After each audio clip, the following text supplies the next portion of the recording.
ay available po ito sa mga gusto pong sa mga order ng lechon, ano. Ayan ha, gusto pong matikman itong mga maliliit naming tawag dito, merchandise.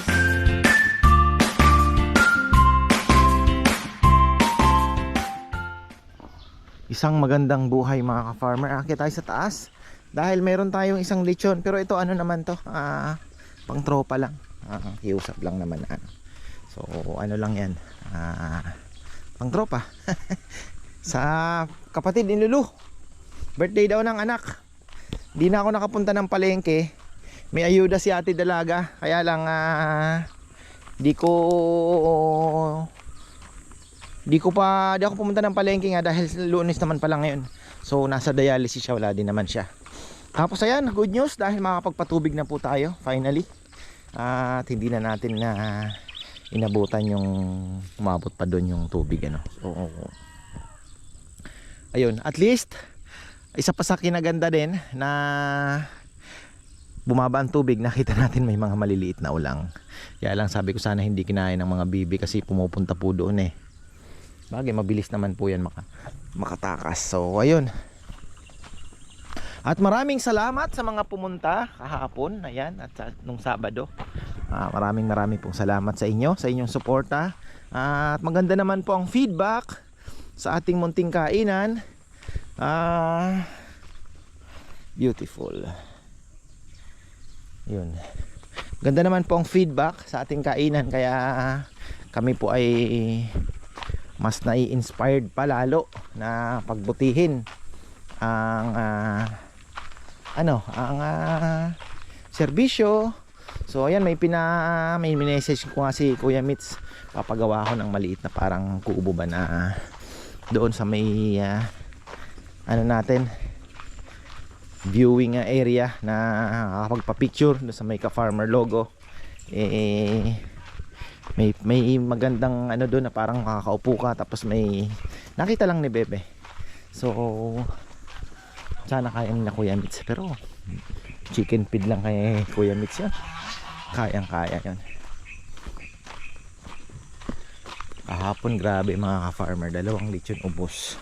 Kung nabaliktad lang yung preparation natin nung Sabado tsaka yung Linggo, kung yung dalawang malaki nalagay namin nung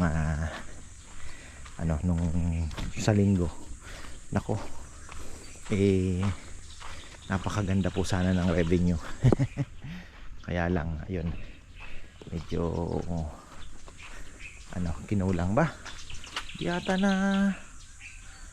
kinulang yata ng ng ligpit So ayan, eto, ayan dami pong mga bote, naubos din kahapon yan. So ito pala ay available po ito sa mga gusto pong sa mga order ng lechon, ano. Ayan gusto pong matikman itong mga maliliit naming tawag dito, merchandise. Ayan, t-shirts. Pwede po kayo kay Bebe mag-order. Let's say ka-farmer, pasabay ako ng 2 t-shirt. Tapos tikman ko na rin yung pinagmamalaki mong chili garlic with crab paste. At ito, meron din mango, meron ding bawang. Ito yung kinakain ko mga farmer, yan napakaganda niyan. Ano na yan, hindi po yan maanghang kasi pickled na siya. Hindi siya kagaya ng raw. Pero ang benefits niya, sinearch ko kay Google, ay parehas lang. So napakaganda. Farmer, kaya pala yung mga Cheko mahilig sila sa ganyan. So ayun, t-shirt, and yung kay Ate Rowena din, yung leche flan at blueberry cheesecake, pwede din po kayong magpasabay kung gusto nyo lang. Ayun. Tapos electric fan, tayo po ay magdadagdag dahil kahapon may nakita akong namamaypay. So dito maglalagay tayo ng isa. Papaano natin kay Rizal yan para at least may trabaho din siya. Ayan isa. Yung mga CCTV bukas pwede na nating ikabit. Pero bago ang lahat, syempre maglilinis po muna tayo. Kaya lang may mga langar-langar na naman sa bahay. Marami na naman po siguro mawawalis tayo dito. Maglilinis tayo. Busy kahapon, ang inuna lang po nila yung mga kailangan maligpit. Inuna na po nila yon. Pero ayun, eto, Dito yung sinasabi ni Bebe. Hindi ko alam kung saan niya ilalagay. Dito siguro, no? Yan, no? Dito. Yan. Kahapon busy. Nakakatuwa. So, at least alam na po namin yung diskarte. Sana ganun pa rin po or much better, di ba? We're praying for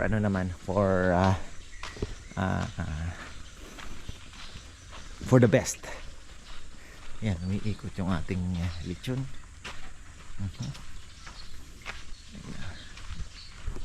Pang ano yan, pang tropa. Sayang nga, hindi ako nakakuha ng ano. Bigla pong nagmahal ang baboy ngayon. Tumaas ang presyo. Biglang taas ang presyo. Iniikot-ikot ako yung mga tanim, mga farmer. Ako yung natutuwa. Kaya lang yung tinanim nating sili dito. Nako, wrong move na naman. Mga alaga natin. Mga manok kasi marami pa nakawala. Ay ilang piraso din. Tapos yung gansa talagang nagro-roam. So wala tayong magagawa dyan. Gawin natin dito, sabi ko, magtatanim ako ng lemongrass. Pararamihan ko na yung lemongrass dito. So saan kaya't kami makakakuha? May itatanim pa kaya lemongrass. Ganda nung mga maganda yung feedback nung ating mga kumain kahapon. Nakakatuwa naman. So pero syempre yung po, sana pagpasensyahan nyo na kung ano lang ang maabot namin kasi talagang yung medyo maselan po kayo ano lang naman po kasi ito, tingnan nyo naman open, di ba? Wala namang aircon, medyo mainit ng kaunti. So ganun lang, parang ako nga sabi ko nga nung nakaraan, marami nagtatanong, yung resto mo ba bukas na? Hindi po siya, hindi ko masabing restaurant ano lang po yan, hindi talaga kainan. Yan lagi kong sinasabi, kainan lang kasi para ka lang yung ambience po nito is para kang nakikain. So kung ano lang yun lang, parang handaan po sa probinsya na, 'di ba? Para wala na po tayong expect masyado. So pero syempre, yun nga, kahit papaano, sabi ko nga kay Bebe, kung tayo po ay magtutuloy-tuloy na ganoon, na sabihin na natin ma-maintain lang po namin yung ganon, ay pwede na po kami mag-start para may gagawin din po kami dito na yung another kubo for the big group na pwede po nilang ipa-reserve na, let's say ka-farmer, order kami ng 6 na kilo, pwede ba namin doon na kami sa kubo. So ayun po, yun nga lang, paunahan na lang. Dalawa naman po yan. Ayan, ito magagamit din naman po natin. Actually, gamit na gamit farmer.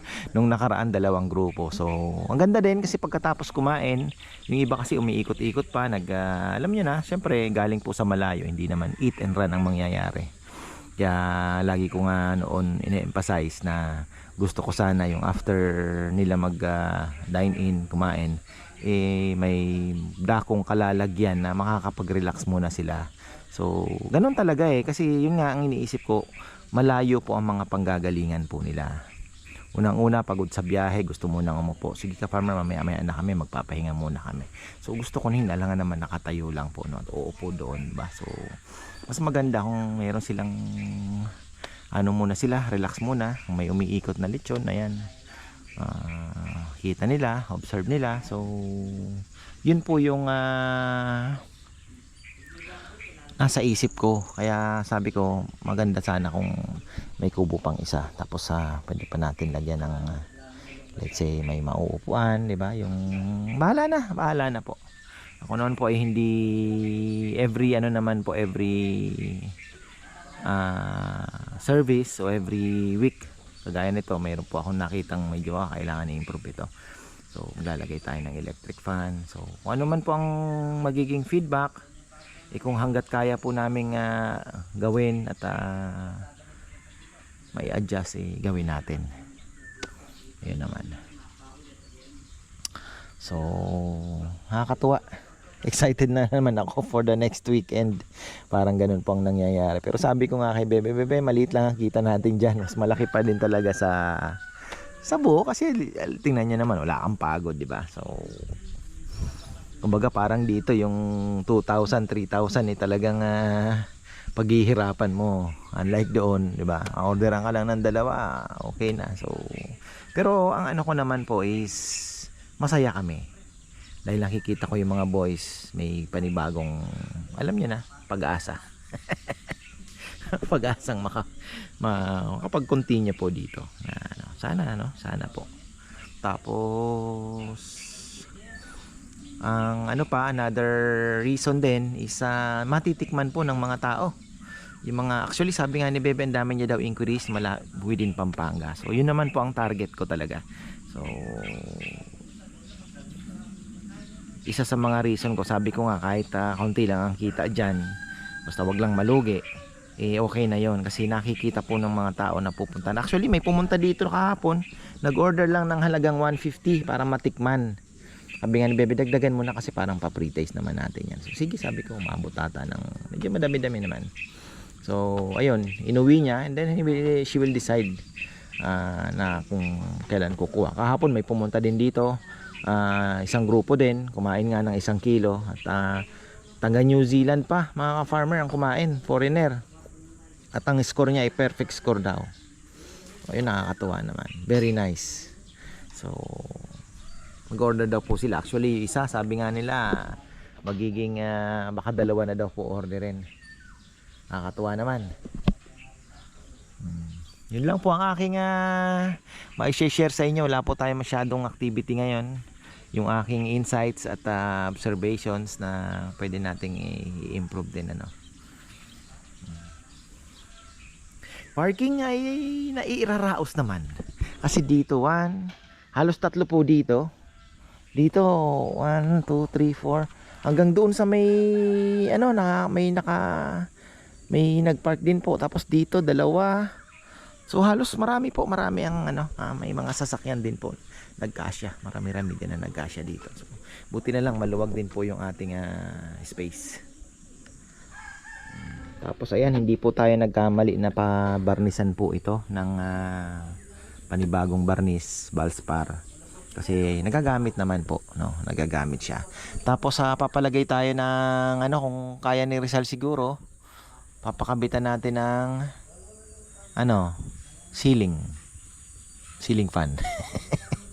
Kasi naglalagay po kami ng electric fan dito para mapreskohan naman po yung ating mga kumakain at customers po. Dito, may kumain po dito. Ayan. Ayan. Actually, sina Ate Mermaliari pala. Ayan, nagamit din po nila ito nung second day namin. Sa kusina, marami po ang mga proposals na menu.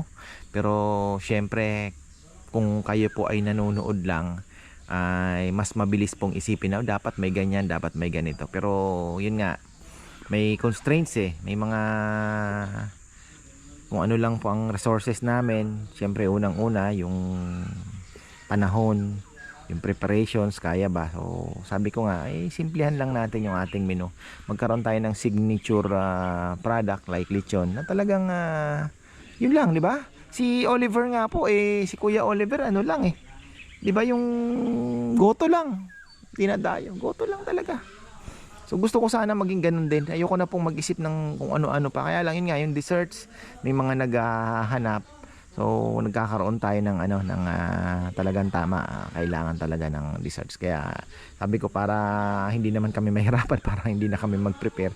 Buti na lang si Ate Rowena Foods to Go, meron pala siyang leche flan tsaka blueberry cheesecake. Napakasarap naman. So sabi ko, ayan, pwede nating isingit dito. So ayan, sa mga gustong mag-order, kayo po ay gusto nyo tikman at ayan, andyan po yung ating mga produkto. Pwede nyo pong ipasabay sa deliveries. So naman, worth it naman po yung yung product.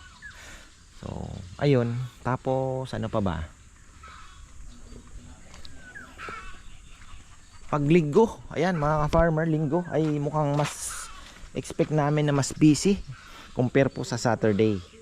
So Sunday is more busier talaga. So may preparation namin kahapon alauna, alas 2 na may tao pa, mga kumakain pa, mga farmer. Kaya medyo talaga tayo, medyo na natin yung linggo.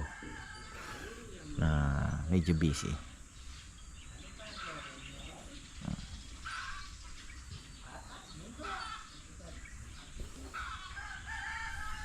Ako'y bababa na muna dahil half time lang, game 7 ngayon. Kaya lang mukhang wala eh. Iba itong series na ito, tambakan. Kung sino yung nananalo, tambak naman yung isa. Tapos kabila, tatambakan naman yung isa. Hindi ilang excitement eh, na talagang di kita ng laban. Di, tambakan eh. New York, tinambakan din. Kaya lang, lumpo kasi ang New York eh. Kaya ito namang dalawang team na to, ayan, mausapang NBA, Timberwolves tsaka Nuggets. Mas parang gusto ko manalo ang Wolves, kaya lang pagdating naman sa Boston, parang kung malamang Boston ang makakalaban, mahirapan sila. Nuggets pa rin ang mukhang talagang mas may laban.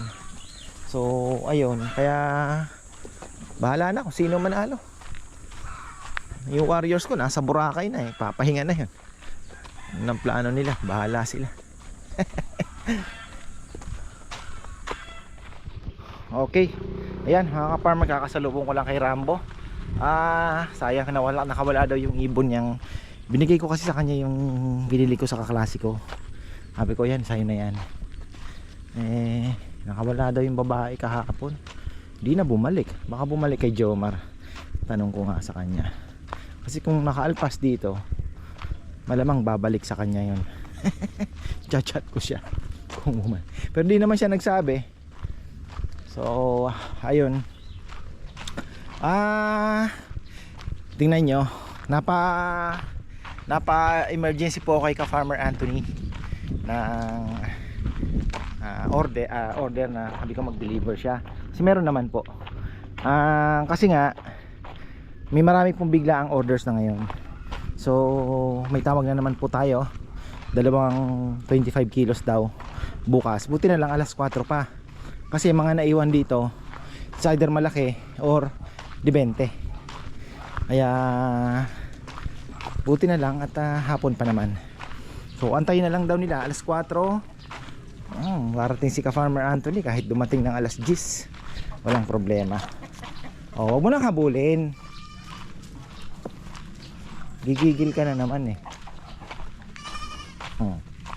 Kambingers, kanino kayang kambingers? Ay, kay Rambo ito. Nalagay na dyan, may damo na eh. Kung naman tumubo na po yung mga damo finally. Nung El Nino talagang grabe po, walang wala kang makitang green. Ayan so yung ang nasunog ayan, may damo nang tumubo. Sayang yung lupa, kaya lang ito po, kung lupang ito pag tag-ulan putik siya, so medyo mahirap timplahin. So ayan, ina-announce po natin ulit at gagawa namin ng paraan kahit na kami po ay makapag prepare ng medyo mas lechon. Kasi nga na-realize ko kahapon, sabi ko mas maganda talaga kasi lechon po talagang dinayo nila dito. Kung baga ito ay na lang naman yung mga mga sisig na yan, pero talagang lechon talaga po ang kanilang hinahabol. So mamaya umalis sila, pumunta silang Guagua. Baka ako naman ay pupunta ng bayan kasi baka mag-adventure po kami bukas. So ayan, see you when I see you. Hindi ko alam kung saan po kami makakarating. Dalawang pa po siguro. Dalawang wall fan, 1, 2. Tapos isa po doon na sa kubo na ceiling. So yun ang ating ilalagay. Bibili ako mamaya. Habol pa ako. Alas 5 pa naman ang sa Ritsan. So tapusin ko lang itong ating vlog. Marami pa tayo dito mestizo, mga 35-40 kilos. Ayan nakakuha natin yan, mga mestizong yan. Ang ganda pa rin naman yan. Tapos yung kay Sebi, ito alanganin nga sa 20. Pero swerte ang order nitong 20 kilos. Eh. Ayan. Dami na namang ano. Bagay, ano pa lang naman. May pang-spray naman po akong kasi nga, ito, anuhan na po ng mangga. Ang dami pong nabubulok ng mga mangga dyan sa likod. Kaya yung, ano, hindi natin makontrol talagang mga bangaw-bangaw ba. Pero may pang-spray tayo dyan na pagka tinamaan sila, namamatay naman po agad. So, bago tayo mag-operation, tinitira ko na sila. Effective naman eh. Yun po ang ano natin. Tsaka mas maganda sana, sabi ko nga kung tuloy-tuloy na po ito. At mga siguro pagka nag-ano na ng mga ilang buwan at tuloy-tuloy na. Siguro bago mag-December gagawin naman nating project yung walk-in fridge. Papatulong tayo kay Hand Imani na mag-install. Baka mag-build na lang po tayo. Sabi niya naman kasi ay ano lang naman daw yon. Di ko alam kung baka mapagastos tayo. Sisimentohan, asinta. Pag naasintahan na po ay insulation. Maglalagay ng insulation na. Then stainless. Pero sa tingin ko baka mapamahal tayo, ano. Problema ko naman kasi kung bibili ng van, saan dadaan? Paano bubuhatin? Saan ilalagay? 'Di ba? Kung doon ilalagay, paano? Saan idadaan? Yun po yung mga iniisip ko. Dito hindi naman pwede. So wala pong paglalagyan. Kaya malamang sa malamang magbi-build na lang kami. Ayun, may content pa natin. 'Di ba? O, tingnan natin kung ano ang pwedeng kung saan tayo mas makakamura.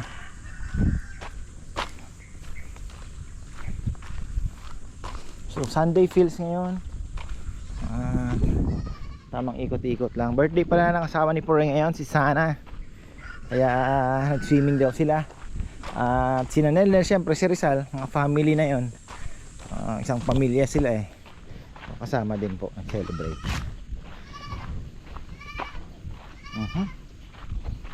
So ayan, at ako'y hahabol. At para maiwan na yung mga gamit sa kanila bukas. Ayan. Dito, dami din pong duhat. Ayun, ang dami, grabe. Ala, liliit nga lang to mga ka-farmer. Ang dami. Uy. Oh. Ala. Ayan oh. Oh. Ayun. Ala. Ayun, ang dami. Ay, grabe, ang dami mga ka-farmer. Kaya lang, ito po ay puro buto. So, siyempre may duhat tayo sa baba na malalaki. Ito hindi na pinapansin. Yan o. Hindi na pinapansin yan mga farmer. Ayan. Yan po yung native na duhat ito. Tingnan nyo naman ang kaibahan. Date no.